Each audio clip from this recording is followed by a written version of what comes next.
I'm Roy Lee Lindsay with the North Carolina Pork Council, and I want everyone to remember, bacon makes everything better.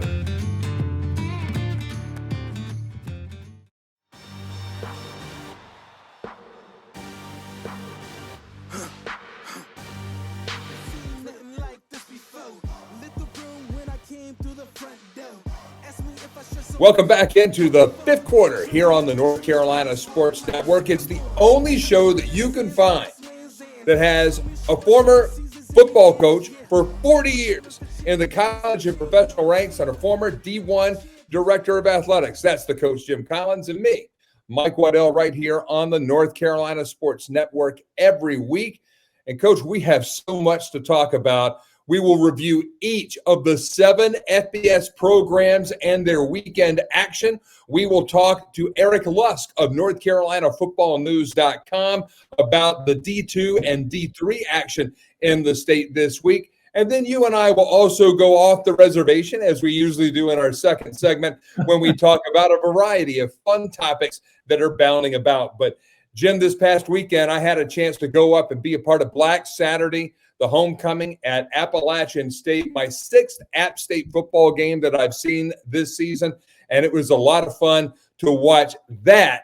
We'll talk about the Mountaineers and James Madison in a little bit in depth, but I just want to talk about this right off the top. Man, it is amazing how many people think that they are truly experts in what ADs and head coaches should do, and it's particularly entertaining to me. I don't get mad about it like I once did. Now I just kind of chuckle and just shake my head.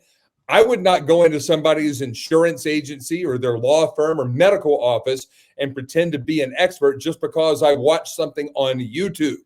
But it's amazing how many people tend to do that with sports, especially football, and especially this time of year. Some of the biggest arguments that'll be around the Thanksgiving tables come Thursday will be about football. Should we fire this coach? Should we keep this coach? Should they sign this player or play this player? I'd imagine in your 40-plus years of being a coach, you've had a lot of those experiences yourself.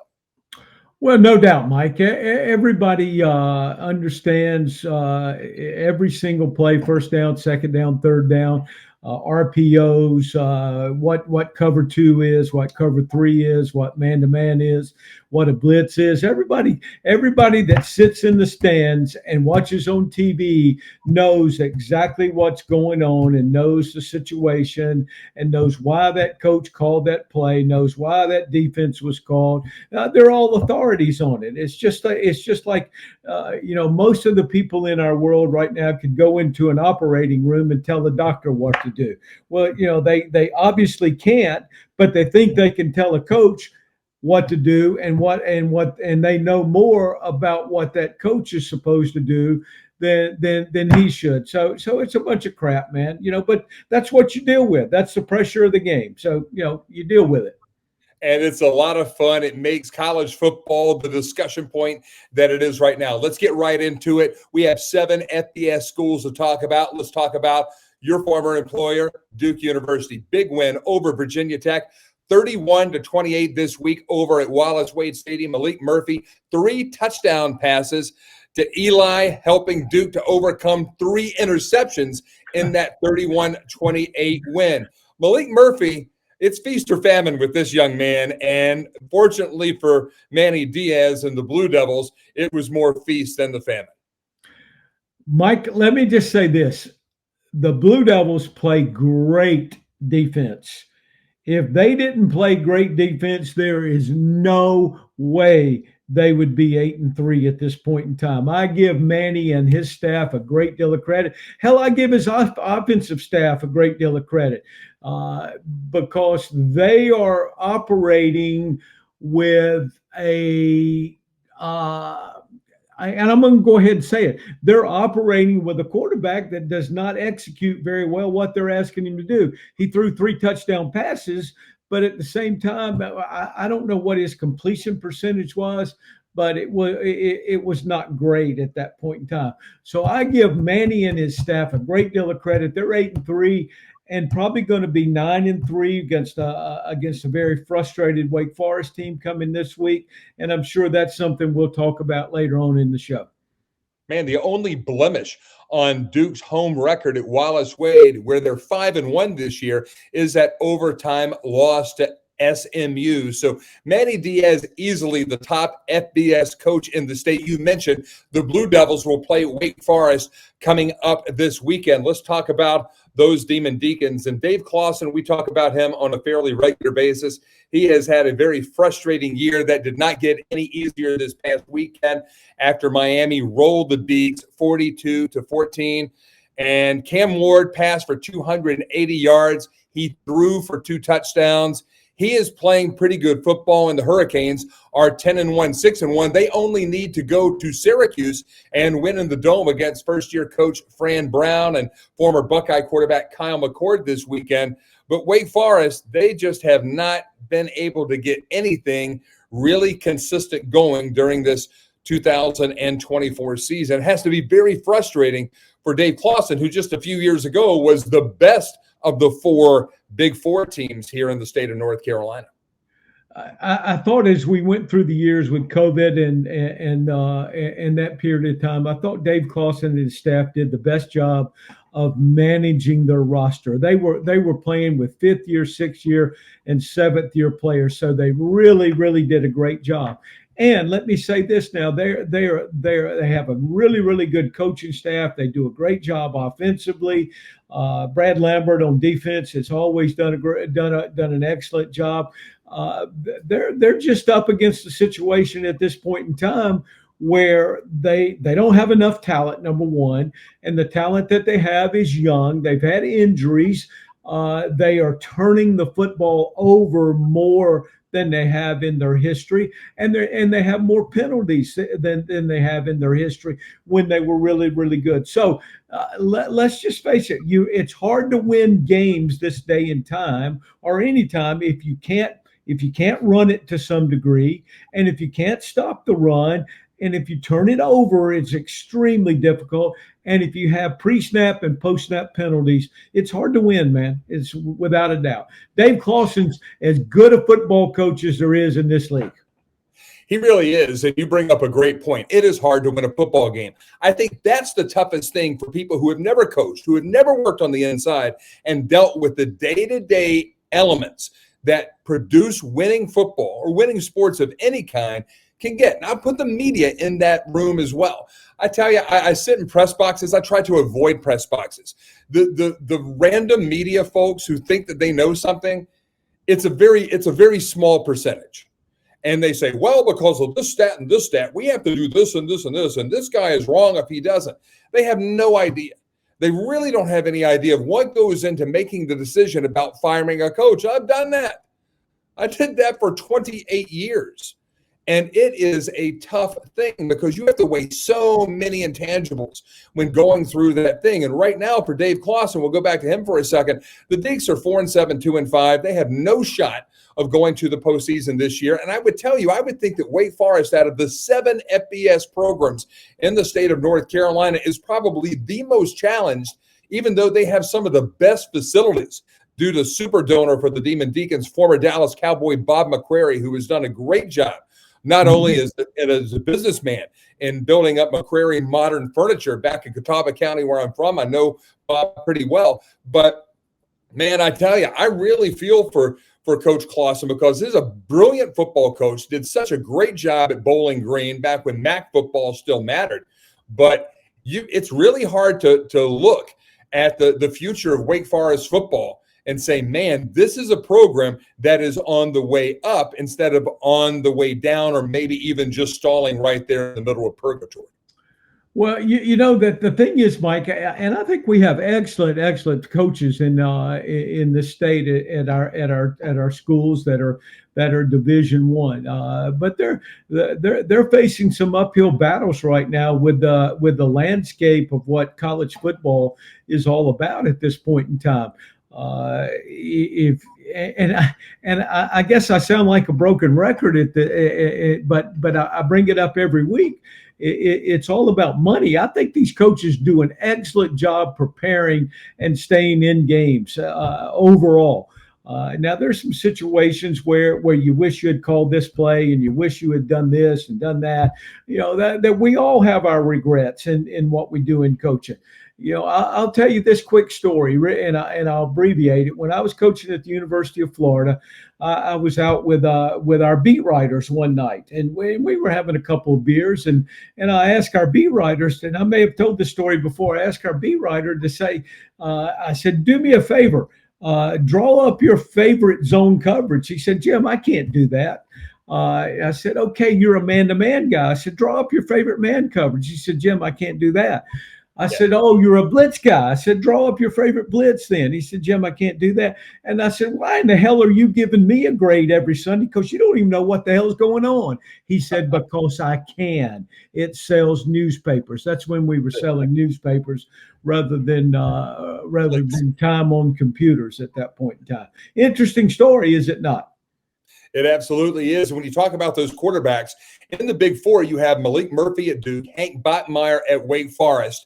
You have Jacoby Criswell at North Carolina, who we'll talk about in a little bit, and then C.J. Bailey at NC State. And it's interesting that the youngest one out of that group, C.J. Bailey, is the only one that I really think will have a productive career moving forward. The other ones are titanically old.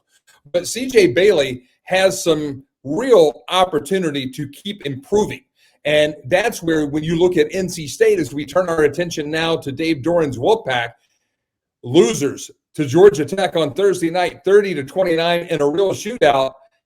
Man, you got to look at this offense right now and this defense at NC State, the program at NC State, and kind of wonder, because they need a win this weekend in Chapel Hill to go to the postseason. If they don't, they have taken a massive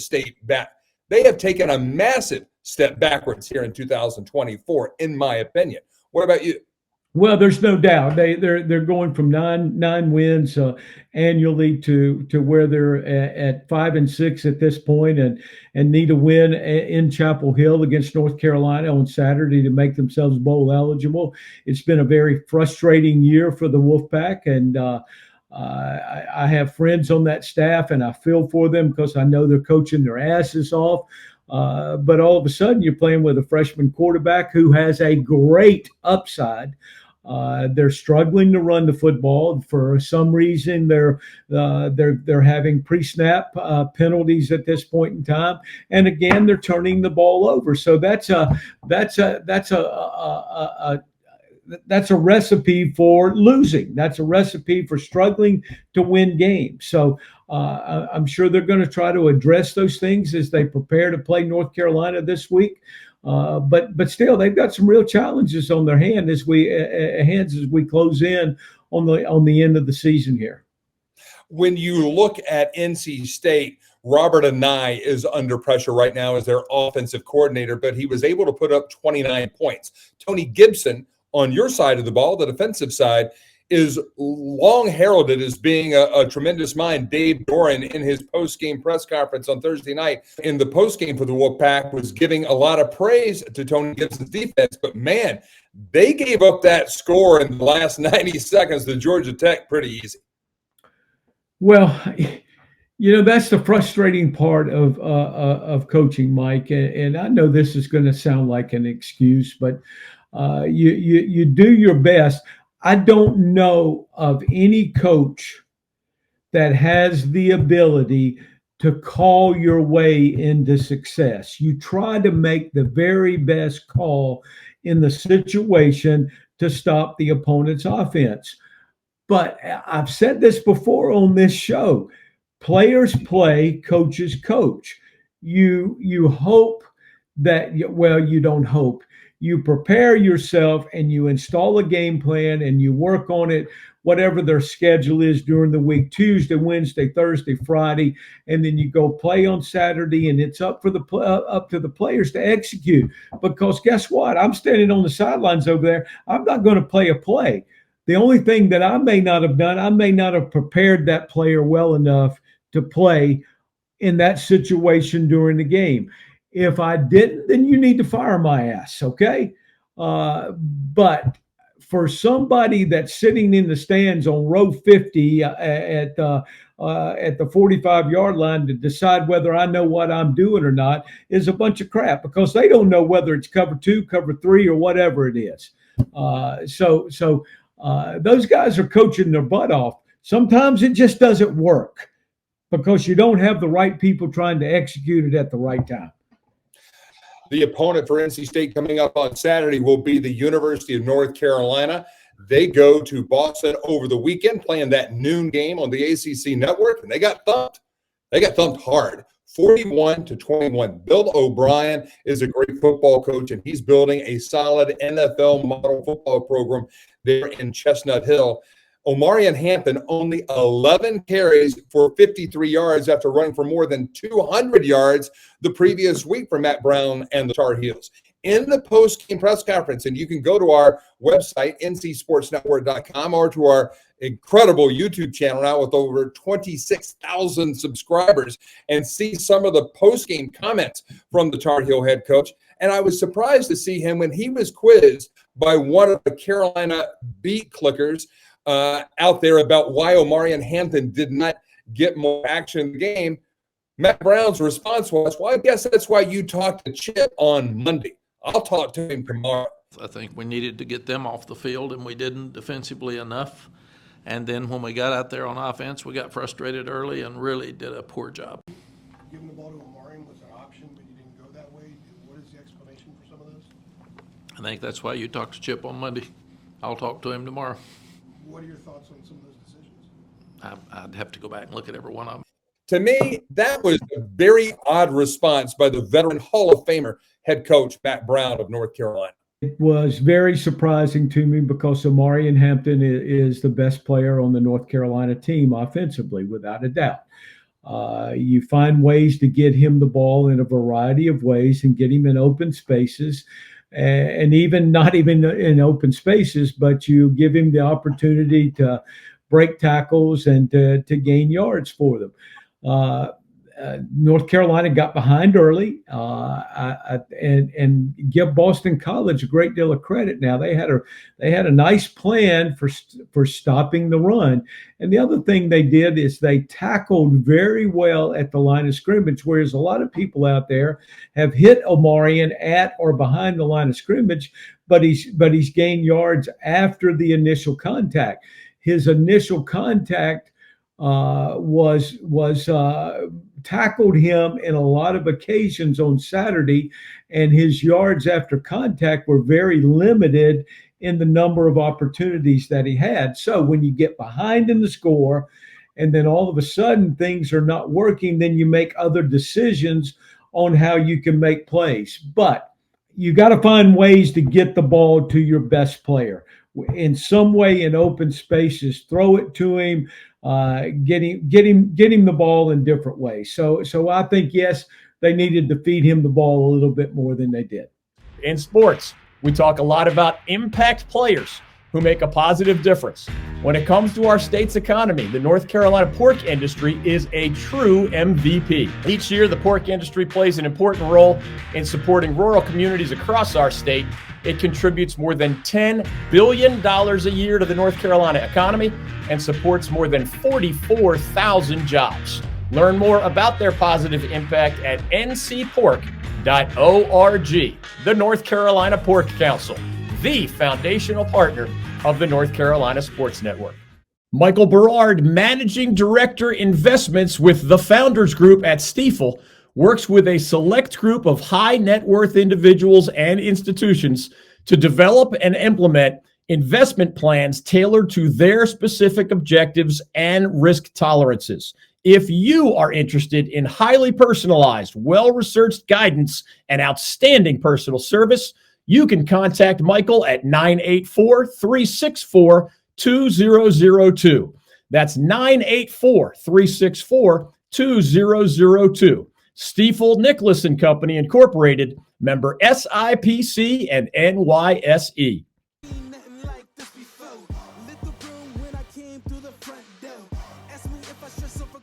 Up in Boone over the weekend, it was Black Saturday, the rescheduled homecoming for Appalachian State, as the Mountaineers needing to win their final two games of the 2024 season to go back to a bowl.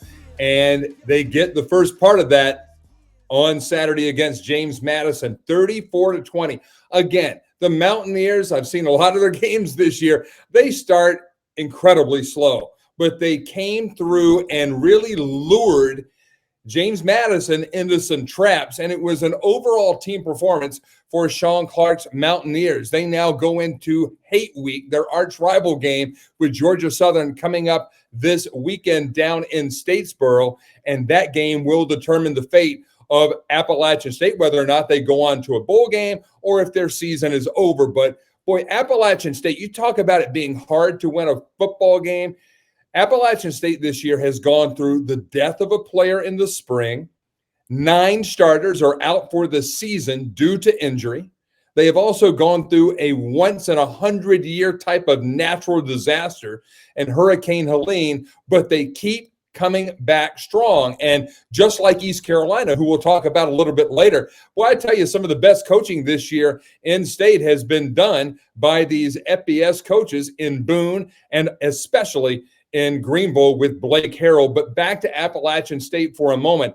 I don't know if you got a chance to watch much of that game, but I was really impressed with Joey Aguilar playing within himself, 216 yards and 2 touchdowns, and Amani Marshall running for 108 yards. It really was a well-balanced attack, and I think that is a key in today's college football, being able to run and pass with equal veracity to be able to get that win on Saturdays. Well, there's no doubt. A balanced attack is critical in what you're doing. And I worked for a guy for many years that maybe was the best at forcing you to defend what he did best. And then once you defended what he did best, then he came back and changed it up on you. So what a lot of people don't realize is that Coach Spurrier had the ability to spread you out, to stop the pass, and then he ran the football adequately enough. The all-time leading rusher at the University of Florida played for Steve Spurrier, believe that or not, with Emmitt Smith and all those other people there. So, yes, you have to have balance in your offense. And you know, as I sit here right now, I watch NFL games and I watch all these games, and we're at 60% throw. But the teams that win consistently are the ones that can run the football and still play action pass and boots and do those kind of things and throw RPOs in today's game. And that is so critical that you're able to do that. You know, I was a long-time defensive football coach, Mike, and if you're one-dimensional, we can scheme your butt to stop one dimension. And if you force me to declare an extra person into the box to stop the run, and there's a lot of people out there will not know what I mean by an extra person into the box to stop the run, but you know, there will be some that will understand that. Then that opens up the passing game. If I can defend you and rush the passer with 4 and declare 7 players to stop the pass, and you still can't run it, then you know what? Most of the time I'm going to kick your butt, without a doubt. What makes no sense to me is when I see teams in short yardage situations. It could happen in the NFL like it was on Sunday, or throughout college football now pretty much every day of the week there's a game. But if it's 4th and 1 or 4th and 2, and people are lining up in a shotgun instead of getting under center, how tough is it for a quarterback to take a snap under center in 2024? Because it doesn't seem like a lot of people like to do that very much. Well, they don't practice it, Mike, and it's in a lot of situations it's a lost art.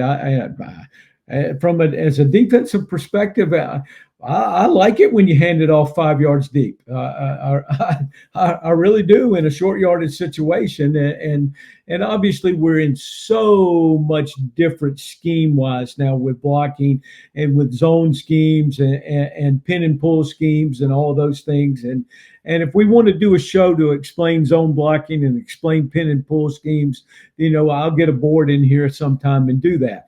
But it's a little bit different at the same time.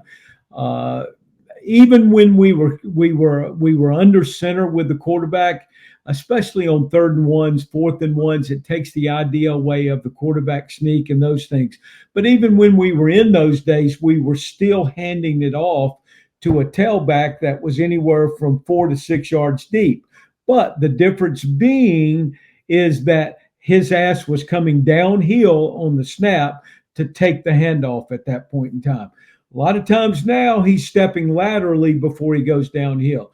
So I'm a believer that you have to combine the shotgun and being in the gun and doing those things with being under center. There's a reason that as you turn NFL games on, that the majority of the teams in the league are still under center a majority of the time. Rajai Harris had a big day for East Carolina on Saturday over in Denton, Texas. It was the Mean Green and the Pirates going at it, and a big third quarter for East Carolina en route to their 40-28 win over North Texas. 24 third quarter points for interim head coach Blake Harrell and the purple and gold. I'm telling you, 5 weeks ago on Sunday, Mike Houston got the boot in Greenville. Blake Harrell has the Pirates playing strong, and that has to make you smile, being a former defensive coach, when you see an interim head coach who is a defensive coordinator getting success like Harrell is. I'm really happy for Blake. He's done a tremendous job. He's won 4 in a row. But the interesting thing is, and this is taking nothing away from him, we had this discussion when they made the change, is that they meaning East Carolina, had a chance to win all 5 of their remaining games at that point in time. Well, guess what? He's gone out and won 4 of them now. So he's done a tremendous job, put a lot of pressure on the athletic director at East Carolina to make a decision on who's going to be their head coach. But I'm really happy for Blake. I visited with Blake when he was the defensive coordinator at the Citadel many, many years ago. We went in, we talked defense. I spent the day with them. He's progressed way beyond what I brought to the table that day. But I'm really happy for him and what they're doing there at East Carolina at this point.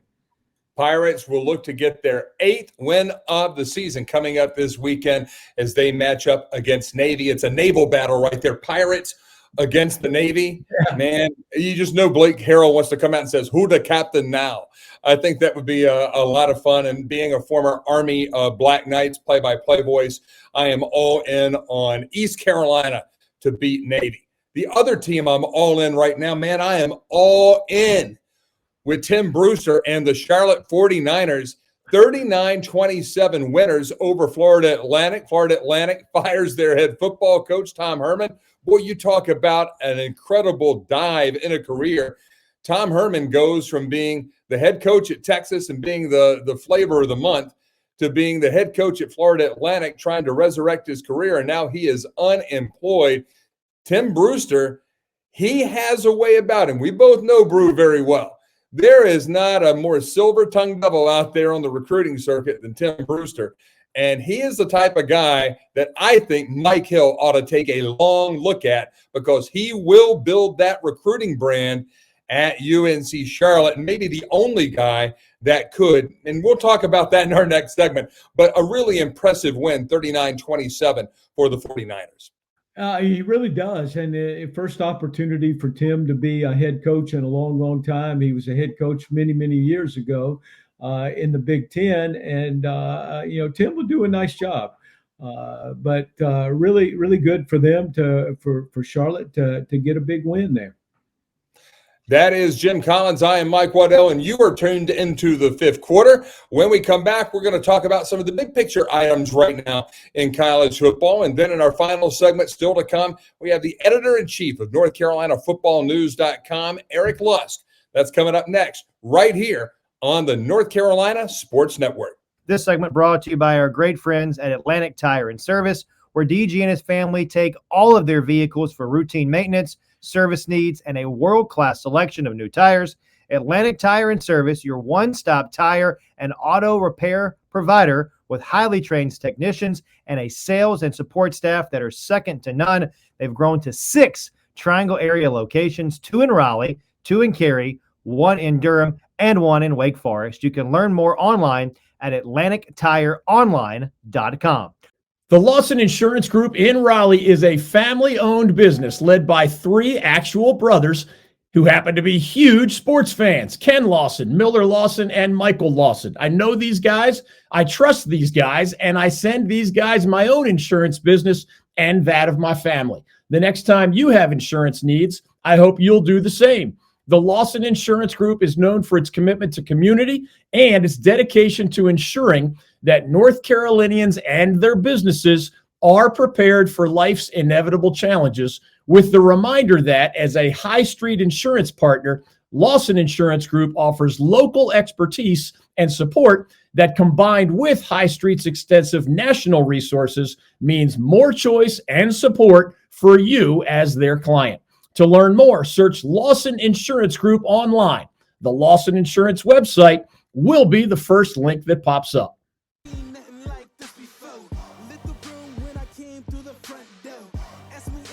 The North Carolina Port Council is the foundational partner of the North Carolina Sports Network, supporting over 44,000 North Carolinians who work in our $10.4 billion pork industry. North Carolina Port Council, of course, they always remind us at the top of every show, Jimmy, bacon makes everything better. And I'm telling you, we were just talking about the Charlotte 49ers and what they're looking forward to in a head coach. If you were the AD, Mike Hill, at the University of North Carolina at Charlotte, and you were looking to hire your 3rd football coach as the director of athletics there, what would you be looking for in a head coach? You know what, Mike? I'm going to go for a top-notch assistant coach out there that has been a coordinator, whether it be an offensive or a defensive coordinator, that has recruited at a very, very high level and has had success as a coordinator on either side of the ball. That is the direction that I would go. The only other choice I would have is to go from to an FCS coach that has had a great deal of success. But you and I were talking about this earlier. As you look at the at the rankings of the FCS playoffs, you'd have to go to North Dakota, South Dakota, or Montana right now to hire a coach from one of those programs, because those are the top 5 programs in FCS at this point in time. So I would look at a top-notch Power 4 assistant coach is the direction I would go. 2 of the big names right now for the 49ers jobs are their interim head coach, Tim Brewster, and also Kerwin Bell, the head coach at Western Carolina. Now, Western Carolina did not make the FCS playoffs this year, but Kerwin Bell has that background that you talk about. He has been a winning head coach. He has been a guy who has gotten it done here in the state of North Carolina, and he has recruiting ties in the state. You also know Kerwin Bell. What do you think about his chances to be a successful head coach for either Charlotte or even perhaps at East Carolina, where he's also been mentioned a candidate? Well, I think Kerwin is a great candidate for either of those jobs, and Kerwin has had great success at Valdosta State and at Jacksonville University in Jacksonville, Florida. Kerwin was a very good quarterback at the University of Florida and played many, many years in both the NFL and the Canadian League. Very good offensive mind, has a winning tradition. I think Kerwin would be a great candidate for either of those jobs. At East Carolina, some of the other names besides Blake Harrell, who is their 4-0 interim head coach, and Kerwin Bell, they include Tyson Helton, the head coach at Western Kentucky, Clemson's offensive coordinator Garrett Riley, and LSU offensive coordinator Joe Sloan. Right now, if I were Joe Sloan, I'd be looking to get out of Baton Rouge, because it can't be very happy to be on Brian Kelly's staff, as the Bayou Bengals are really struggling a little bit as the 24 season starts to wind down. You know, Mike, as I evaluate a guy like Sloan from LSU, Sloan probably makes $1 million plus as the offensive coordinator at LSU, and I don't know what they're willing to pay at East Carolina right now or at Charlotte right now, but I would be willing to bet that it's probably not above $1 million. You would know more than I would as an administrator. So the thing that you run into this day and time is, are you willing to take a step back salary wise as a coordinator at a Power 4 school, especially one like LSU, to become a head coach?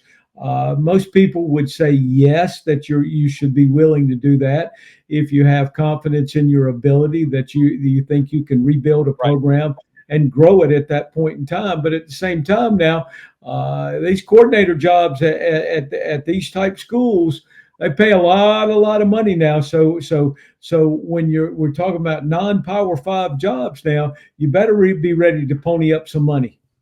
Coming up this weekend, it's North Carolina and NC State doing battle for the 124th time, a 3:30 kickoff in Kenan Stadium, football in a Forest.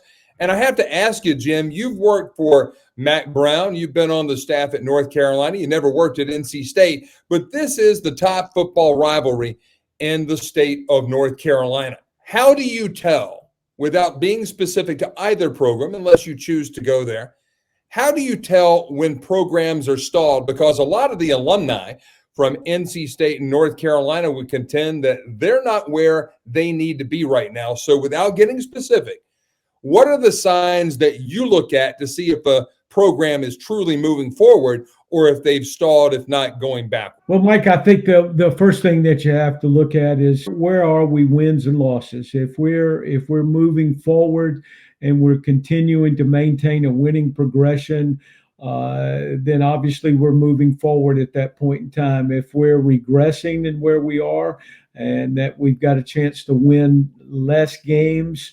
and when I talk about winning less games, I'm not talking about one game. I'm talking about if you're losing 4 or 5 more games than you've lost in the past, then you have to evaluate where you are and what you're doing at that point in time. And then the other thing is, I think, how does where we are, how we're progressing in wins and losses, how does it affect what we're doing in recruiting, whether it be high school recruiting or whether it be in the transfer portal? And we're coming up on a critical time right now. And as you follow recruiting, and it's all high school recruiting right now, because supposedly we don't know who's going to be in the portal. Wink, wink, at this point in time. But you look at high school recruiting now, and you look at the rankings out there. There's some situations that may or may not need to be looked at, and I don't know what the philosophy of programs are, whether they're going to go more name, image, and likeness into the transfer portal, or whether they're going to stay in the high school area. But recruiting is so important, as I've said over and over. I'm a really good coach, but I'm a much better coach with really, really good players. And so that's the lifeblood of what you do. And if this day and time, it takes money to recruit really, really good players at a very, very high level. And I'm going to go outside our state right now. And with that, what I'm going to say is Indiana was 10-0. They signed 17 players out of a lower division school, and they go into Ohio State against a team with a $20 million roster, and guess what? They didn't fare very well. Again, I love Jim Knowles. Jim Knowles is a great football coach, the defensive coordinator at Ohio State. But Jim would be the first one to tell you he's a much better coach at Ohio State than he was at Duke when we were together at Duke, because he's got a hell of a lot better player. One of the axioms that I've always found to be point on is that I know a lot of coaches who are pretty good who are out of work. I don't know many great recruiters who are jobless.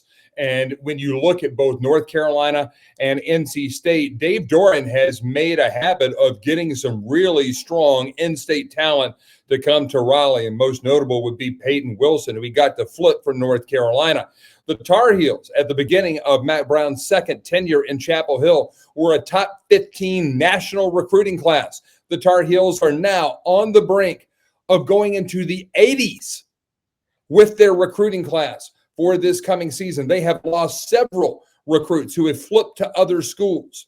And the biggest recruit in the last 25 years, the highest rated recruit in the last 25 years of high school football in the Bold North State is Kendra Harrison out of Reidsville, who shockingly lost in the 2A playoffs this past weekend. So his season is done, but he made the announcement back 15 days ago that on November 30th, he would be announcing where he is going to commit. That's a full year before he can actually sign a national letter of intent. And all predictions right now have him leaving the state of North Carolina and going all the way to the Pacific Northwest to play for the Oregon Ducks, where Nike big boss Phil Knight has given the Ducks program unlimited resources to go out and sign the type of people that will win them a national championship in Eugene. My question to you is, what kind of hope should football fans in North Carolina have if you are an aficionado of the Tar Heels or the Wolfpack? Just talking about these two teams, Carolina and State. What type of hope should you have if you can't retain the best talent in State? Recruiting, since in the last 6 years since Coach Brown came back to the University of North Carolina, and in the 12 years that Dave Doran has been at North Carolina State, and Dave Clawson at Wake Forest, the landscape has changed so much in how this game is, and by the game I mean recruiting. Has changed a great deal. It used to be all about relationships, and the relationships were when you went in and sat down with mom and dad, and you had dinner with them, and you talked about the quality of the education and making them better husbands and fathers, and growing them and getting the degree from the X university, and all those things were really important, and to a degree they still are important, because there's a very low percentage of those guys that you're recruiting that are going to go on to play at a higher level.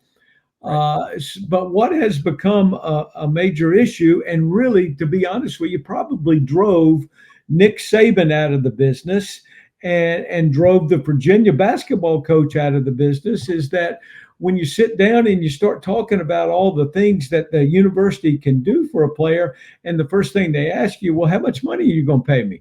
Well, all of a sudden you get into a bidding war, and how many bidding wars can you win?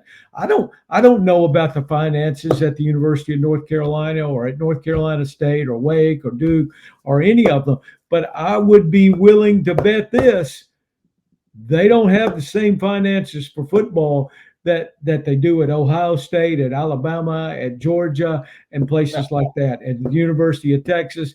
I would bet on that, and I'll guarantee you that. From an administrative standpoint, what do our state schools, where do they see themselves going over the next few years in the sport of football? If they want to be competitive, they've got to leave the ACC, because they can't make up the revenue gaps. Clemson and Florida State can't make up the revenue gaps. That's the reason why they're looking to leave. And they actually play in big 70,000 plus stadiums. Florida State's going to be in a much improved Doak Campbell Stadium next year, after they've gone through this disaster of a campaign that will end against the Gators this weekend. And it looks like Billy Napier has the big water lizards from Gainesville playing pretty well right now. So I would count that one up to be a Seminole loss. But that's the thing. I don't think either North Carolina or NC State can be competitive in the NLL market. I don't think either NC State or North Carolina can be competitive in the name, image, and likeness game. North Carolina last year did an embarrassing ramen promotion to try to raise money. It was really embarrassing. And NC State had to go out and say, we need 5,000 people to get $5,000. I mean, it's crazy. It's almost like I'm listening to TV ministers from the 1980s, like it's Jim and Tammy Faye right here in Charlotte at the PTL Club. I mean, it's embarrassing. And when it gets to that level and you're still not seeing the results on the field, nobody wants to give money to that. I mean, Kenan Stadium will be pretty full on Saturday for that 3:30 game between the Wolfpack and the Tar Heels, but nobody's going to be really excited to be there. I saw one meme out there calling it the Mid Bowl, and the winner of the game gets to fire their coach. And we both know that neither Dave Doran or Matt Brown are going to resign anytime soon because they get paid a lot of money and they have incredible egos, as do most coaches. But I tell you right now, I don't see a lot of hope for either program. If you can't retain your in-state talent, you can't be a competitive program either in your conference or nationally. And for North Carolina, they've not been relevant in the ACC in 44 years. For NC State, it's been 1 year more, 45 years, since Bo Ryan led the Wolfpack to a title in 1979, and Dick Crum did it in 1980 for the Tar Heels. It's a pretty long and difficult road for both of these programs. For NC State, I'd say they're probably a little bit ahead of North Carolina because with Matt Brown, he's going to be 74 next year, and he's about as relevant to the future as a calendar from 1997. North Carolina is in a real bugaboo right now. Whether they win the game against NC State, which would be the first time in 4 years they've beaten the Wolfpack, or not, North Carolina really has some decisions to make, and that's coming from above Bubba Cunningham. That's coming from your board of trustees. That's coming from your chancellor, who is brand new, and that's coming from your fat cat donors like Johnny Harris in Charlotte and other places around the state. If they are willing to get behind Matt Brown, then Matt Brown will continue to be the head coach at North Carolina. Dave Doran, he's been through 12 years at NC State. This was supposed to be his breakout year. It hasn't worked out that way. And maybe he just decides to take a break for a few years. Maybe he decides to come back to NC State and fight the good fight. I guess we'll find that out. But that's what makes this all the most fun to talk about every weekend with you. This is the fifth quarter. He's Jim Collins. I'm Mike Waddell. And when we come back, we'll talk to Eric Lusk of NorthCarolinaFootballNews.com about the D2 and D3 ranks here in North Carolina. Pretty soon we'll be talking to Eric all about recruiting. So this might be one of the last few weeks that we're talking about activity at the lower levels of college football. We'll do that next, right here, all across the Old North State on the North Carolina Sports Network. Whether you are moving locally, nationally, or even internationally, and whether you're a residential or commercial customer, please consider our friends at XL Moving and Storage, an award-winning Allied Van Lines agent with offices in Greensboro and Raleigh. Thanks to their 25 years of experience helping North Carolinians all across the state with their moving and storage needs, XL has become the trusted hometown North Carolina moving services company. Our good friends Jim Dorsett and Jody Hatley, along with their hardworking staff, offer customized, tailored relocation and storage solutions to the people of North Carolina and beyond. Visit them online today at xlms.com. That's EXCELMS.com. The Original Salt Works has become a legendary breakfast, brunch, and lunch place in Wilmington for both locals and out-of-town visitors over the last 50-plus years. Our good friend Bob Hubbard owns the place, but he's also the one cooking your food and often roaming the dining room to greet you with a smile and to make sure your visit is a great one. Bob has been running the show at this unique roadside diner for more than 20 years now, and he and his friendly, hardworking staff aim to treat you like one of their own. Try Bob's homemade omelets or special recipe grits for breakfast or his legendary cheeseburgers for lunch. The Original Salt Works, your breakfast and lunch choice on Oleander Drive in Wilmington.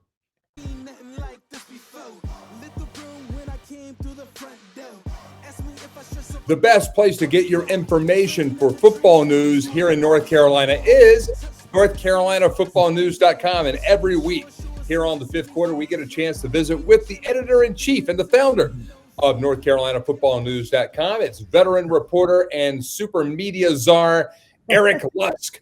And he joins Coach Jim Collins and me, Mike Waddell, here on the fifth quarter and the North Carolina Sports Network again this week. And the D2 playoffs got started in earnest. And for North Carolina, we had two teams in the playoffs, the Bulldogs of Wingate University and the Mountain Bears of Lenore Ryan. One of Yes. those teams has moved on in an upset, and one of those teams is going home in an upset. Eric, Absolutely. give us the scoop. Yep. Well, I put up a poll right before the games. I said, will Wingate win? Will Lenore Ryan win? Will they both win? Will they both lose? And, the overwhelming response was that Wingate would be the winner and they would win and move on, and Lenore Ryan would lose. And it flipped. It went the exact opposite. Virginia Union came into Wingate and they did something really that no team has really done other than maybe Carson Newman early in the season. They figured out a way to crack that defense. A lot of passes over the top. They've got a star running back named Jada Byers, about 1,700 yards on the season. But they really used him as a decoy and threw over the top, and they ended up with over 400 yards. Won in overtime, 34-31. So ends a really nice run for Wingate. Lenore Ryan, meanwhile, goes down to West Alabama. West Alabama is nationally ranked runner-up in the Gulf South. And they fought, Mountain Bears. That's a great name. They came back from double digits, kicked a field goal in the last couple minutes, and then a West Alabama field goal comes up short on the last play. And so Lenore Ryan's still dancing. They will host Virginia Union Saturday at 1:00. So round 2 is here. Let's see if we can get Lenore Ryan back in the third round for the second year in a row. Lenore Ryan has that winning culture, Eric, and Jim. So much of success in the postseason is when you've been there before, when you know what to anticipate, when you understand the mechanisms of what it means to be in a bowl game, or in this case, the playoffs. What were some of the tricks that you and the many bowl staffs you were on used to make sure that your team was best positioned to get the win? Mike, that's it's a building process, and you have the pillars of where your team is built on, and you rely on those all the way through. And it's and we've talked about this, and I'm going to bring up a word we've used many times here on this show, and that's the culture of your program. And what you stand for, and what you expect of your players, and what you expect of your staff and everybody that touches those players. So it's not something where once you make the playoffs that you flip a switch and you move forward. You build for that, and that's your goal as you move forward. And then once you reach that goal, your secondary goal becomes winning the championship at that point in time. But it's all about building the program. And once the program is built, then you move forward from there. Yep. Virginia Union going to Hickory. We'll have a recap of that game between Virginia Union and Lenore Ryan coming up next week on the 5th quarter. Eric, the FCS season started out with a lot of hope here in North Carolina, with both Western Carolina and North Carolina Central on everybody's mind. But their seasons are over. They did both end with wins this past weekend, but you got to feel that Kerwin and Trey are very disappointed not to be playing in the postseason this year in the FCS ranks. Yeah, definitely. Going into the season, I thought there could be as many as 4 teams from our state that could make some kind of postseason. Central has that dual possibility of being in the Celebration Bowl or the FCS playoffs. Turns out both of them came up short. Western Carolina was on a lot of last 4 out type of lists leading up to the weekend. I thought, maybe they can sneak in. And then when the brackets came out, watching them on Sunday early afternoon, they were left out. So, unfortunate.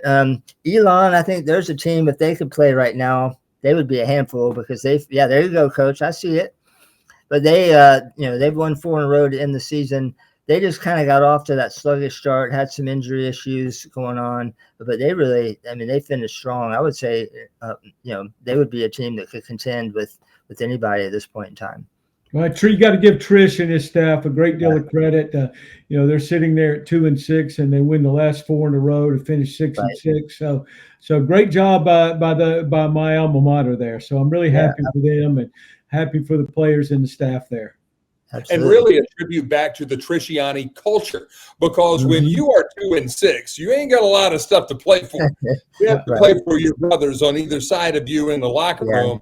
And they have that at Elon. And Jim, that's something that a lot of people will pass over, and they say it really doesn't matter. But that's where you see, when you see teams lay down, That's when they have the bad culture. When you see them pick up and go for it, man, that really is a indication that there is hope there. And we're all big fans of Tony Trisciani and the Phoenix, so we wish them the best of luck in their offseason. Now, Eric, on NorthCarolinaFootballNews.com, you had a really cool graphic up about the FCS teams in the state, and there's one team that has never made those playoffs. Now, they've not been an FCS team for long, and they've gone from the Big South to the Coastal Athletic Association.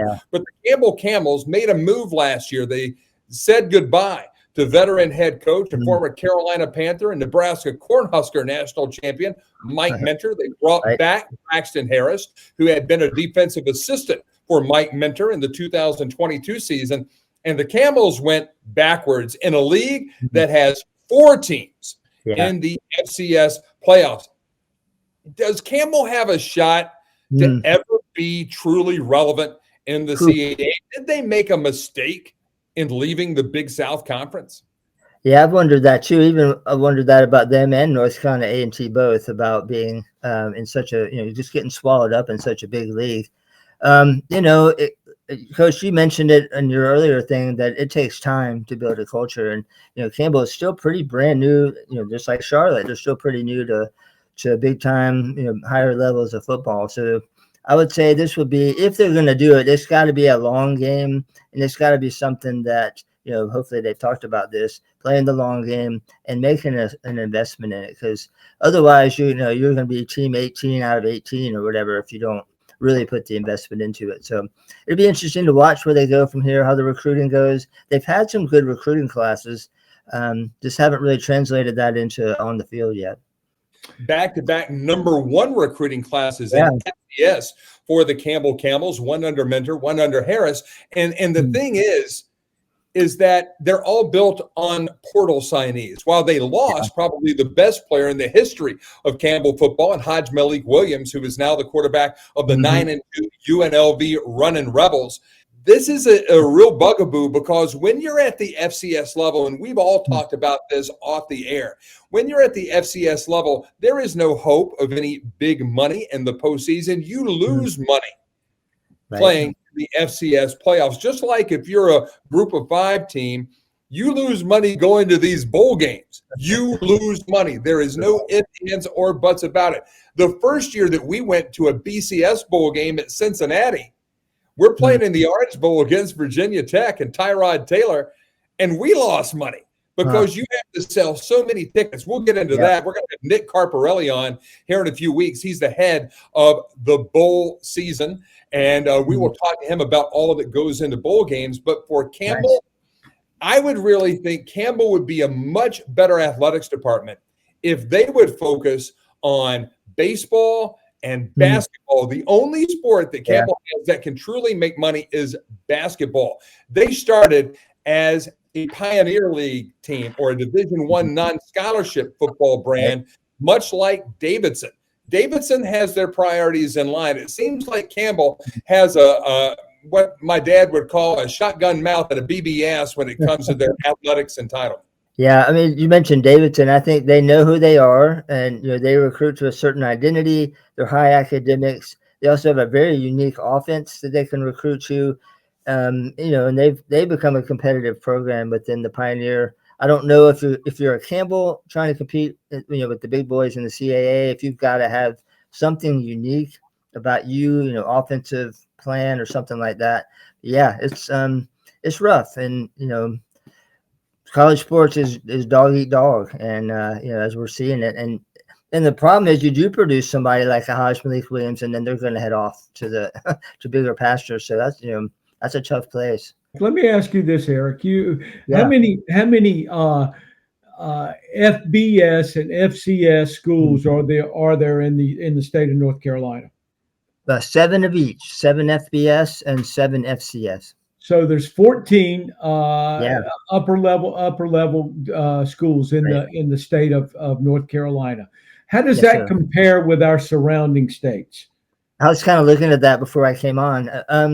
It's a lot. I mean, I think Florida's got 7 FBS. I'm not sure if they have as many FCS as we do, but it's a lot. There's a glut of Division I football programs in our state, and I think that might be kind of the problem.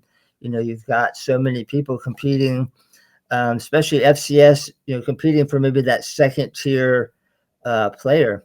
You're not, I think that's part of why you see Montana State, Montana, North Dakota State, North Dakota, dominating the FCS. Is there, there's no pro sports teams out there. The only game in town, a little bit, now they've got winning cultures that they can build upon. I think that a little bit of an advantage out there while they're winning at that particular level. They're not competing with the SEC and, that kind of stuff for talent. So, yeah. It would be interesting, and I just wrote on my notepad here, recruiting. It would be interesting as we come toward in December, National Signing Day, name, image, and likeness, and transfer portal, and all those things that we're facing here. What I would be interested in knowing is how many high school athletes signed Division I FCS and FBS scholarships on during the early signing period. I would be interested in knowing what that number is. I think that's a great topic to talk about with the number of schools that we have in this state. And then when you reflect on the number of schools that we have in the state, it takes money to go recruit out of state. And then our surrounding states, and when you're talking about Virginia is a very over-recruited state. South Carolina is good high school football, but not a great high number of Division I or even 1AA players. I'm going to use those because it's easier for me to say that than FBS and FCS. So I think that's something that needs to be looked at as we move forward and we assess where these programs need to go and how they're going to get to that point. Eric, one of the things that I think would be very fascinating for you to track with NorthCarolinaFootballNews.com is all of the players who are the bottom 30 players from each of the 7 FBS schools in the state. That's 210 kids. Here's the other thing that's going to be interesting as we move forward with the antitrust suits, and we get to roster limits. Right. Yeah. And we're going to limit the football roster to 105 players. Well, when you get to that point now, are you going to scholarship all 105? Are you going to continue at 85, 90, 95? Where are you going to go with your roster? How much money are you willing to spend? And I understand that a lot of the scholarship monies at a lot of these schools is we're just passing paper from one place to another. But at the same time, if I'm coaching at an FCS school, do I begin to look at the rosters of the FBS schools and their walk-on players there that may get left out? And do I start recruiting those guys to become players on my team at the FBS level? I think that's an interesting way to look at it. Yeah. I think the next 3 to 5 years, as all this settles out, the lawsuit, the NIL, the conference realignment is going to be kind of wild. I think it's the teams that can get ahead of it, and the teams that can navigate through it with a plan are the ones who are going to kind of, like North Carolina. What do they do? I mean, you're right. They cannot keep up with, the Big Ten or the SEC. But what do they do? Do they sacrifice something? So it's going to be very interesting to watch. Obviously, good content for all of us, but it's going to be a wild time and very volatile. And I think that is why you see a lot of maybe the old school coaches who just want to be football guys maybe stepping away from that opportunity. So we have to take our 2-minute timeout right here. So we'll go to both of you, Eric Lusk and Jim Collins, with your final thoughts for the week. Eric, we'll start with you. What's your parting thought as we go into yet another week of college football here in the Bold North State?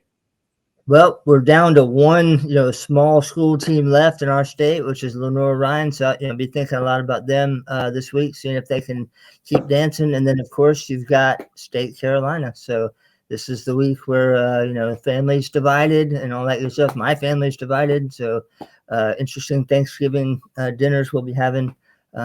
Looking forward to it, though. It's always a fun week.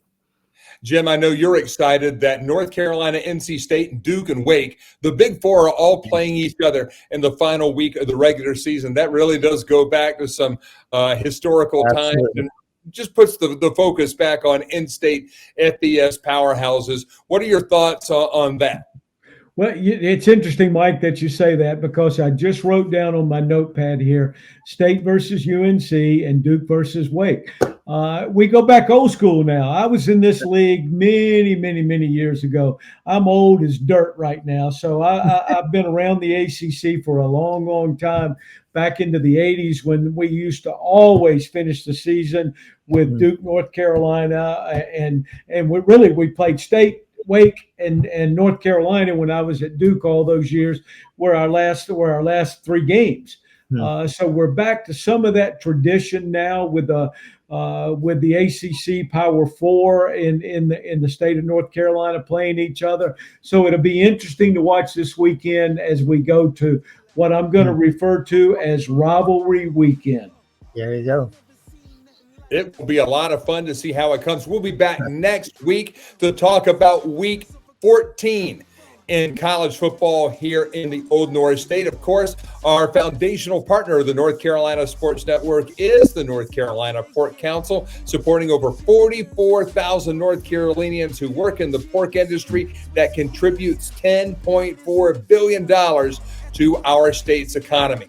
We also encourage you to follow us on social media at the NC Sports Network, at the NC Sports Net, and also go to our website where you can get all brand new original content from the incredible David Glenn.